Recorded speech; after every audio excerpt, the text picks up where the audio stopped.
of the United States of America and to the republic for which it stands, one nation, under God, indivisible, with liberty and justice for all.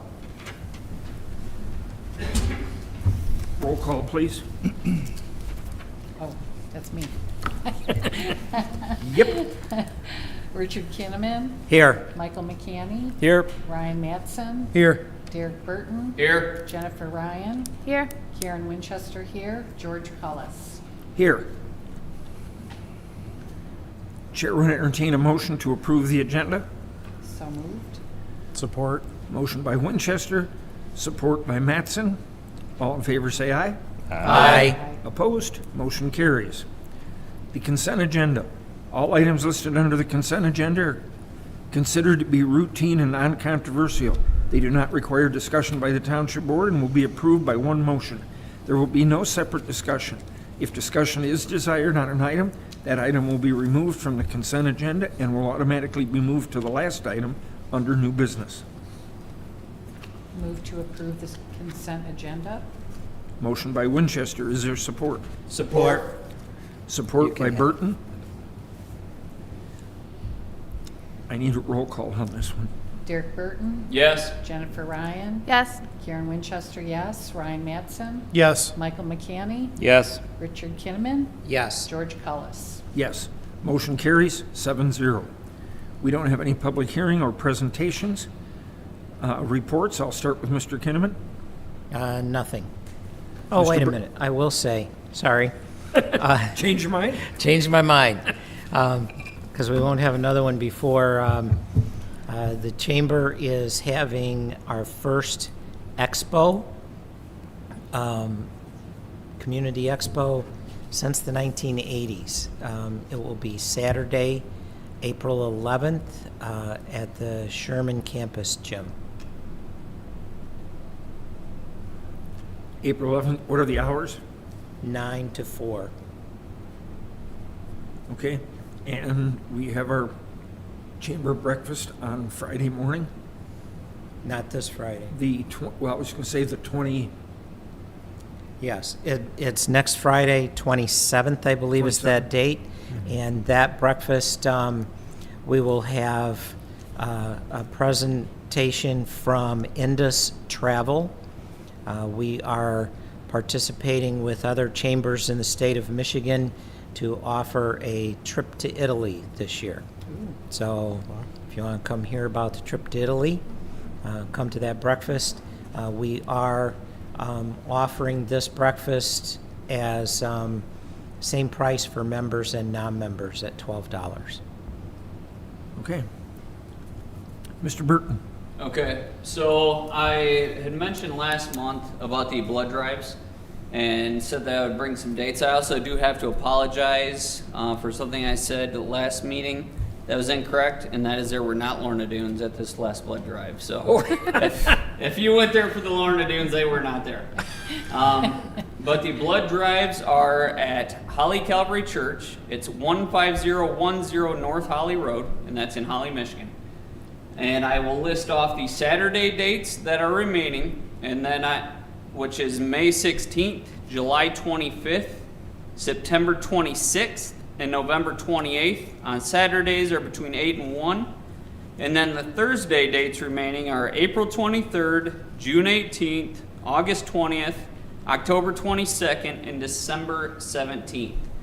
To make the reservation, again, you can call 1-866-642-5663 or 810-265-4224.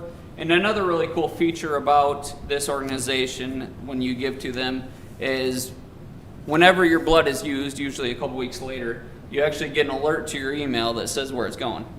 So, you'll get an email, hey, your blood's going to XYZ hospital located in this city, so that's kind of a cool little thing to see too. So, but besides that, I believe that's all I have at this time. Okay. Mr. McCanny. I have no reports, but I did save a ton on my auto insurance by switching over to Geico. Mr. Mattson. Nothing to report. All right. Treasurer Ryan. Yeah, well, tax collection is done, So we're working on settlement. The admin team and I are working on the budget and the capital improvement plan, and we should have an asset management plan to go with it as part of this year's package. And then Haya has a scholarship. Applications are due March 24th. And then they also recently released their annual report, which talks about all the great things that they do. This year, they provided casework services to 83 families. It's just an excellent organization. They also wanted us to point out that especially with the new Kroger opening, I think in Fenton, that you can choose Haya for your community rewards organization, where the points cool. get them money. So. Kroger's for Haya. Good news. Clerk Winchester, I have nothing. are you sure? I Are you guess gonna let me steal your thunder? you can, Okay. All right. 'cause it's not in my mind. When I say that, we just got news this week that we settled a lawsuit. Do you want it? No, go ahead. Okay.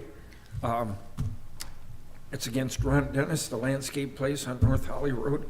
That's been batting around since before I was elected. When I came into office, there was a letter in the file that said Roger and Dale had met with Ron and they worked it out. We don't know what they worked out because the letter didn't say anything. But there's been an ongoing problem with the manufacturing of mulch on that property, and the 3 acres of piled up trees, and they've been out of compliance with the site plan, and the courts decided on Friday that the facts were irrefutable and that the township deserved to have a judgment, and they ruled in our favor. So that's been a long pending case, back and forth, depositions and everything. But that case finally cleared its way through. So, oh,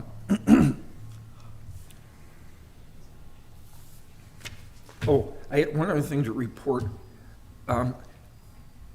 There was a post on Facebook, there was an article in the Citizens paper. Sheriff Bouchard reached out to myself, Kevin Scramlin, and Brad Stillwell, asked for a meeting, and we went to this meeting, and their concern was the increase of shared service where they come across the line to help out in our townships has increased. And it was kind of a gotcha moment because they invited the supervisors from Brandon, Independence, Springfield, and Highland, which are all our east or southeasternly border townships. All 4 of those townships pay for Oakland County Sheriff to patrol their townships. Rose, Groveland, and Springfield, or Rose, Groveland, and Holly, we do not. So their concern at that meeting was it wasn't fair every time they have to come over and do something in our townships. It's the deputies that would be working in the townships they're paid to work at. And they said, it's not fair that these guys pay for your coverage. Well, the interesting thing is, when he said there had been such an increase, I said, do you have the numbers? I would have thought you would have had a graph or a sheet. Did you used to do mutual aid twice a week and now you're doing it 10 or 12 times? Or what do the numbers look like? Well, we could get that for you.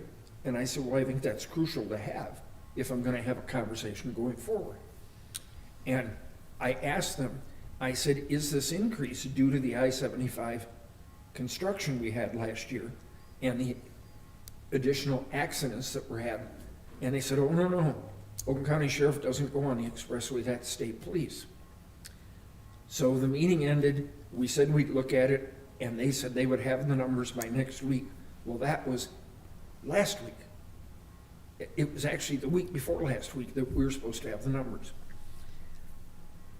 Fast forward to Monday, Village of Holly Police had a meet the cop at the coffee shop, and they included the state police. So the state police were there. I went over to talk to them. I had a chance to talk to Lieutenant Beersley. Remember him? He was here a couple months ago. And I told him of the story, and I shared the letter with him. And we have copies of it downstairs if anybody's interested. The article was pretty good, accurate. That's important. And I told him the story, and he said, well, first of all, state police is not charged with the expressways.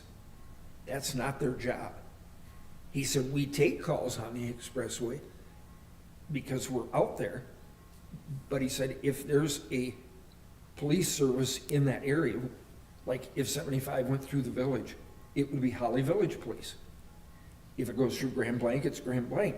And if you think about it, I've seen Grand Blanc out there on the expressway many times. I'm seeing head shake, nod. So that's a contradiction to what was said over there. Then he said to me the next step, he said, but we haven't increased the mutual aid. He said, if anything, we're always going into the townships to help them. So he's going to send me his information. I'm waiting for the information from the sheriff's office. We're then going to call a meeting with the 3 townships and bring everybody together and try to get through that and see what's really going on. But I wanted to report on it tonight because the citizen out of Ortonville did an article in the paper, and I have had a few questions about it. So now you know pretty much what I know. All right? We will then move on to old business. You'll see number Public 1. comment. Oh, public comment. Thank you. Is there anyone for public comment? Okay. If there was, I was going to read you the rules, but we're okay. Under old business, we have I put the district library on here. As you know, they were at our last meeting and they made a presentation. In that presentation, Joe Mishler, along with Greg Hayes, who was standing up there with him, made the comment that the schools had not put a library in the new middle school, and they had done away with the library at the high school. And Greg Hayes didn't contradict that. That statement was left. A couple of days after that, Scott Roper issued a letter, and I wanted to share that, and this is why I put it on the agenda. This was said at a public meeting. It was recorded. It's out there for the public to see. I want this meeting to clear up what was said at that meeting. I would like to correct a piece of information. Oh, I'm sorry. We recently received some questions from local municipality leader that suggested some of our school buildings did not have school libraries. The questions also suggested this was the reason why school students use the Holly Township Library. It is important that we clarify this misinformation. Every school building in our district has a library and media center, including the new middle school and the high school. In fact, we have also outfitted many of our classrooms with libraries as well. All of our school libraries and classroom libraries have recently been updated with new materials at all levels. Our school library services operate independently from the Holly Township Library. In addition to our school library service, our schools have separate partnership with Holly Township Library to promote students and teachers having their own public library cards. This was started through a student-led initiative to expand access to additional library materials. He then sent a follow-up that he said he wanted to correct something. The credit for starting the library card program at our schools belongs to team librarian Jessica Riddle. He then goes on in his letter to say, parents are notified annually during the student verification enrollment process and can choose to opt out. Holly Area Schools handles the transportation of any materials between the schools and the Holly Township Library. This partnership provides greater access to resources to community youth who may have limited access to transportation to attend the Holly Township Library. We are proud to support the Holly Township Library with providing this opportunity to area youth. This program further supports our strategic plan through the establishment of a strong partnership between the schools and community. It is our understanding that having more people in the community with access to the Holly Township Library creates more opportunities for the Township Library to access funds and grants to support their operations. We applaud our students for spearheading this effort to integrate community resources and partners to enhance real-world learning experiences. Then he says, let us know if you have any further questions. But I thought that was such an egregious misrepresentation that it deserved to be clarified in this meeting for people that would watch our township meetings. That's how rumors get started, and it takes a long time to untangle them. So that's why it was on our agenda. There is no action necessary. That was just for the public's benefit. Second, under old business is our spring and fall cleanup. Those dates have been set. Shoot, I wrote everything down but the date. May 16th and October 10th, 10/10. I did some look at our numbers. We have a spring and fall cleanup. At the spring cleanup, we have the paper shredder from noon until 2 o'clock. But we only do it for 2 hours because we don't have enough to keep him busy the whole time, and they charge by the hour. So we do it, and we only provide it in the spring. We figure income tax time, people start getting rid of stuff to shred. They've been in the house all winter. That's their chance to get rid of paper. I did meet with Jen briefly today. We allowed $10,000 in our budget for our spring and fall cleanup, and last year we came in at $9,679. The reason that's important, well, for two reasons. Number one, we stay within budget, but number two, Karen, you've been here the longest. If you remember correctly, we were almost spending that much per cleanup when I first came in. Yep. So we've done a lot of things to cut costs, to trim them. Bringing in Scrap Dog helped. We were charging for tires. We've had the grant for the last 2 years. So we haven't had to deal with that.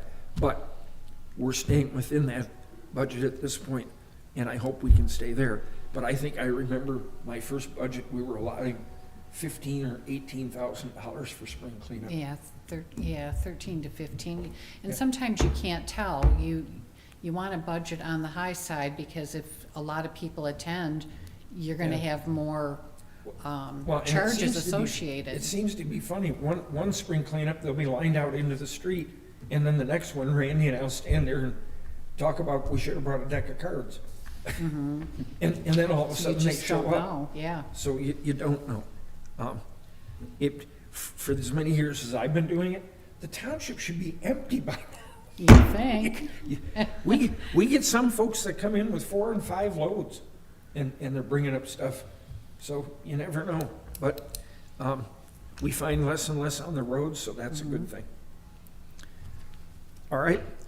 Number 2 on old business, I guess we don't need to vote on the cleanup. It's already been budgeted and the dates have been set. I think we need to vote on it because it's What are we voting on? financial. Not to exceed 10,000? The Well, no, financials you- in the budget. You're Well, not gonna be budgeted, able yeah, to right. set an amount, but to hire the community waste, we always do it usually by motion to approve Okay. the dates and, Well, then I'll make a motion to approve spring and fall cleanup, granting the supervisor the ability to sign those contracts. Is there support? Support? Motion by Cullis, support by Burton.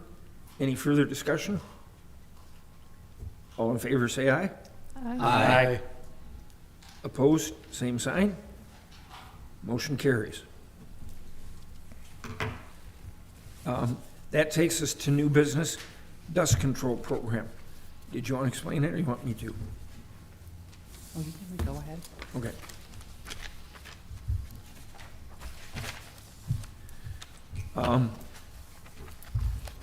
This is, I use the word chloride, I don't think it's actually, it's a solution, but it's basically to chloride the roads. In the past, the issue has been, do we want 4 treatments a year or 5? The weather has a variable. Last year, we had a lot of rain, and some of the roads became soupy. On other years, if we don't have rain, then they become dry and dusty. So it's try to predict the weather. I didn't think they were that soupy last year. I know some Oh, I do had get several. that. Yeah, Mitchell Road was bad. We had several Some of spots them, yeah. that were pretty bad. And part of the problem was, in the residents, I don't disagree with. If you come out there and the road's already wet, don't oil it. But because we've signed the contract, they just hit every road. anyway, right. And it was pretty bad on a couple of them. Yeah, they So, won't come back. But we have always gone with 5 applications, not 4. Because if we go with 4, and we've tried many times, and there's complaints, it's just way too dusty. Yep. So, All the information's in the paperwork as to the streets we do. We also cover the dirt roads in the village as part of this contract. That's one of the things we do for the village. So it's pretty much routine. I just need someone to make a motion to approve. Make a motion to approve the 2026 dust control program for 5 applications. Support. Motion by Burton, support by Winchester. Any further discussion? None appearing? All in favor, say aye. Aye. Opposed? Are we Do we need a approving roll money? call I because was there's gonna say money? it's budget. Well, yeah, it's Yeah. actually, this is pretty good sized money. Yep, let's do roll call. Okay. Mike McCanny, Yes. Richard Kinnaman, Yes. Ryan Mattson, Yes. Derek Burton, Yes. Jennifer Ryan, Yes. Karen Winchester, yes, George Cullis. Yes, motion carries 7-0. That takes us to our last public comment.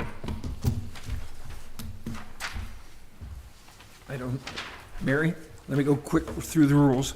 All items listed under, No, this is. members of the public can address the board for agenda items only, no, No. that's not true either. You can talk to us for 3 minutes, give us your name and address. Perfect.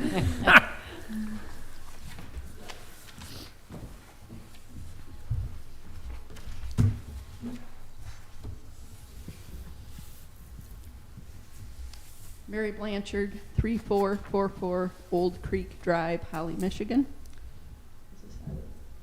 Yeah, it's online. For Holly Township Parks and Recreation, we have 2 upcoming programs. This Wednesday, March 25th, we have a representative from the U.S. Fish and Wildlife Service, Cole Fisher, who is going to be coming and speaking on careers.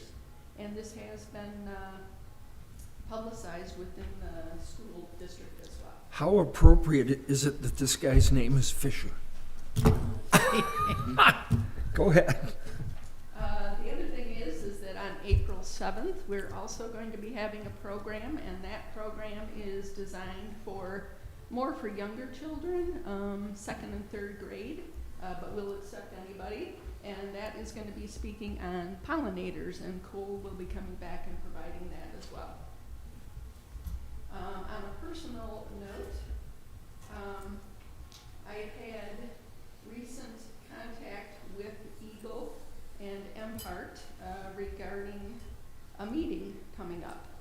And they did contact us saying that they were going to hold a meeting, and as the time has gone on, they have changed the parameters of the meeting, and with the board's indulgence, I'd like to read this for the residents. Oh, April 7th, okay. It started off on April 16th, where the description of the meeting was going to be the Michigan PFAS Action Response Team, MPART, will host a public meeting about per and polyalkyl substance investigation at the former Falk Road landfill.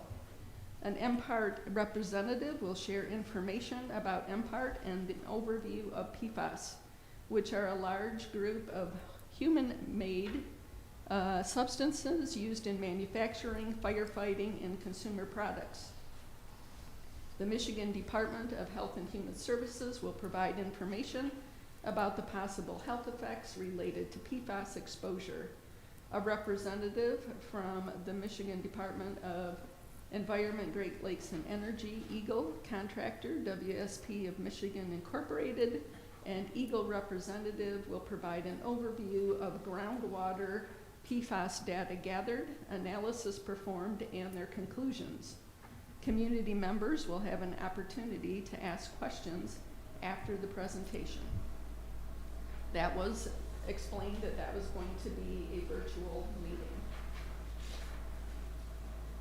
And on, let's see, March 4th, I sent a note back and said, thank you for letting us know about the date. Our group is not in favor of a virtual meeting, as stated previously.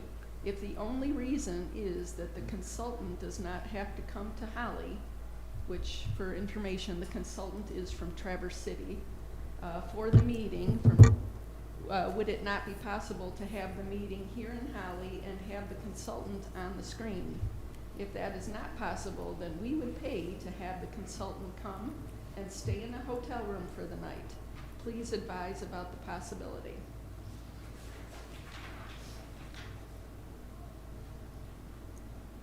On March 6th, Abby Hendershot, who is the executive director of MPART, replied, "Mary, let's talk about the expectations for this meeting. We are only presenting on the groundwater investigation of the former Falk Road dump. Since many people already know about PFAS, we weren't going to present on the basic MPART slides or the DHHS PFAS health slides. Our intent is to have the consultant present on the technical investigation and then allow for question and answer from the public. What do you think would be accomplished with an in-person meeting that can't be done with a virtual meeting?" I replied on March 9th. "I am not trying to be difficult, but I do not understand why residents of Holly, Michigan are expected to accept less than other residents of communities across the state have received from the agencies. After almost 5 years since our only town hall meeting and over $400,000 of state allocated funding on and around the Falk Road dump, it does not seem extreme to expect the state agencies of Eagle, MPART, and the HHS to come and give an explanation directly to the people of Holly, Michigan about what was done and what has been learned. Frankly, I'm very disappointed in your comment, Abby, that you are not even planning on showing the slides explaining PFAS and the health effects during our meeting. I can say clearly that many people in our area do not know about PFAS. This is evident when I am at Holly Township Beach and having to explain about the white PFAS foam that is rolling into the beach when the wind blows from the east on a regular basis, and why they shouldn't let their children or themselves come in contact with the foam. I have participated in quite a few local official calls and some town hall meetings through MPART, and they have contained the slides that you suggest leaving out of our meeting. In addition, in September, the COG and state agencies are going to be educating the public with the PFAS Awareness Week campaign. It seems all agencies and the COG should be using every opportunity between now and September to educate those residents and community leaders they come in contact with on PFAS. All right, Sincerely, Mary. Blanchard. Okay, thank you. I didn't want to cut you off mid-sentence, but, all right.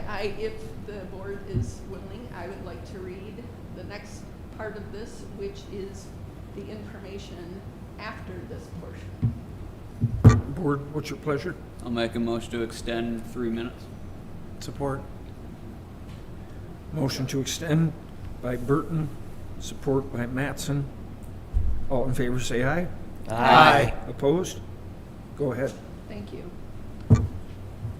So just for the board's sake, yesterday I had a lengthy conversation with Abby Hendershot again, with Amy Peterson, who is also on the MPART board. In that meeting, they informed me that they are not going to hold an in-person meeting, which was decided the previous week with the help of Great Lakes PFAS Action Network. Great Lakes PFAS Action Network interceded on our behalf and offered to pay the venue, and we were going to pick up the consultant's hotel room if he was able to come.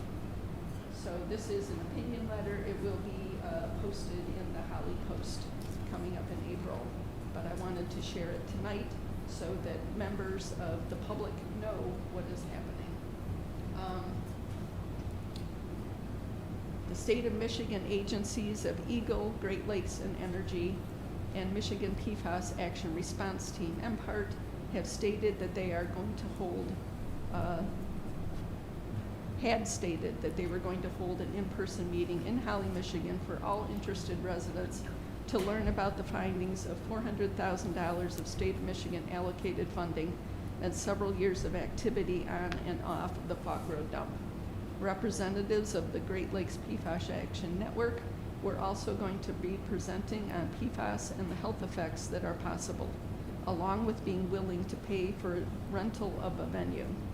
Unfortunately, on March 17th, 2026, I had a conversation with Abby Hendershot, the Executive Director of MPART, and she shared that the in-person meeting is now denied and there will only be the virtual meeting with no agency staff present in Holly, Michigan.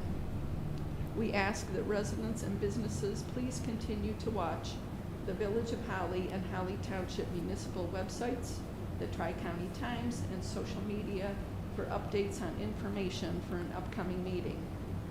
The Safe Hawk Road Committee has been working for years to bring awareness of our area's multiple water concerns. We have made multiple requests to the state agencies to hold a meeting in Holly, Michigan, dealing with all the water issues, but have been turned down. The Safe Hawk Road Committee, Village of Holly Consultants, State of Michigan Consultants, and Oakland County Health Department have done testing of water on and off the Hawk Road dump for multiple years. The Hawk Road dump has been a 201 contaminated site, primarily for heavy metals, since the 1990s.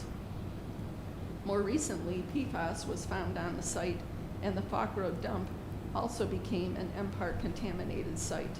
The Safe Hawk Road Committee was the first to test and confirm the presence of 6 PFAS compounds in one home water well, with one compound almost twice the state of Michigan regulated limit. 2 local lakes, Bush Lake and Rice Lake, are listed on the Eat Safe Fish Guide for the state of Michigan due to fish having mercury and PFAS compounds.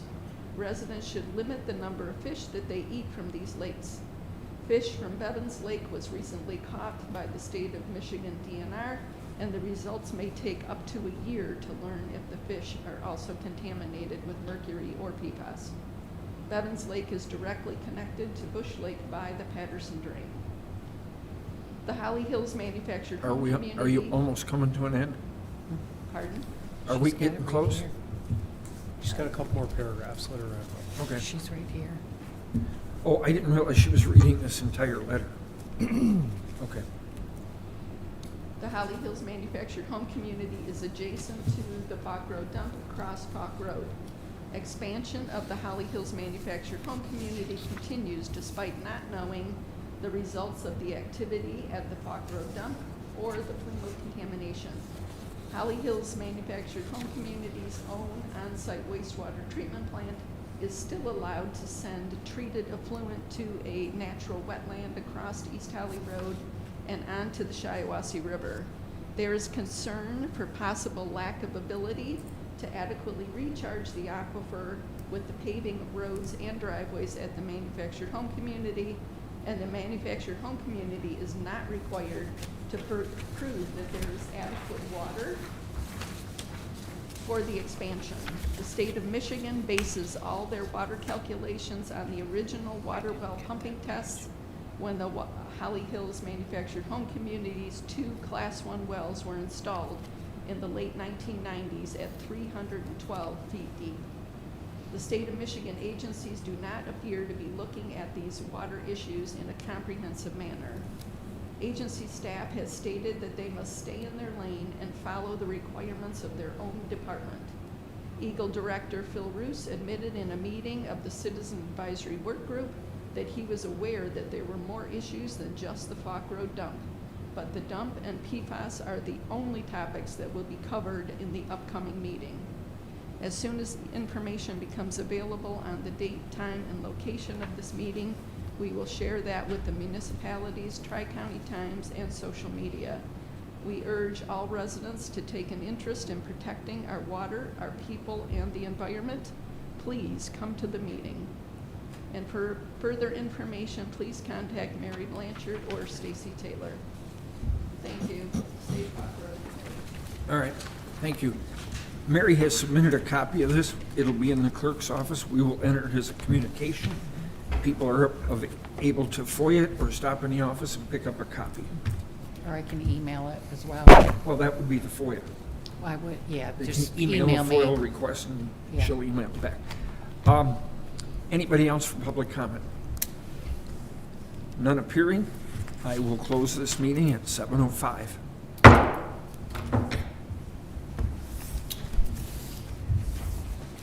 tell you, sheriff's department was there. Short on cash, the sheriff's department. Oh, I know. They raised their rates astronomically for those who were partnered with them out of nowhere. But that wasn't, doing I'm gonna great. correct you, the sheriff's Yeah. department didn't do that. Really good. The county commissioners did. Well, regardless, the, Well, but I'm the telling you, sheriff's office needs money. Bouchard stood there and said, we don't need this. But Dave